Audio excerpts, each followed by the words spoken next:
উনুনে কড়াই বসিয়ে দিয়েছি। কড়াইয়ে আদা আর কাঁচা লঙ্কা পেস্ট দিয়ে কষিয়ে নিচ্ছি। দিয়ে সেদ্ধ করা আলুগুলো মশলার উপরে দিয়ে একটু নেড়ে নিচ্ছি। তারপরে জিরে ধনে গুঁড়ো শুকনো লঙ্কা ভেজে গুঁড়ো করে নেওয়া, নুন আর মেথি পাতা দিয়ে আলুর উপরে দিয়ে ভালো করে নেড়ে চেড়ে কষিয়ে রান্না করে নেব।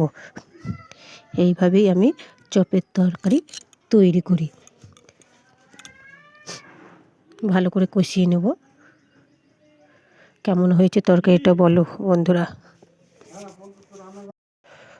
উনুনে কড়াই বসিয়ে দিয়েছি। কড়াইয়ে আদা আর কাঁচা লঙ্কা পেস্ট দিয়ে কষিয়ে নিচ্ছি। দিয়ে সেদ্ধ করা আলুগুলো মশলার উপরে দিয়ে একটু নেড়ে নিচ্ছি। তারপরে জিরে ধনে গুঁড়ো শুকনো লঙ্কা ভেজে গুঁড়ো করে নেওয়া, নুন আর মেথি পাতা দিয়ে আলুর উপরে দিয়ে ভালো করে নেড়ে চেড়ে কষিয়ে রান্না করে নেব। এইভাবেই আমি চপের তরকারি তৈরি করি। ভালো করে কষিয়ে নেব। কেমন হয়েছে তরকারিটা বলো বন্ধুরা।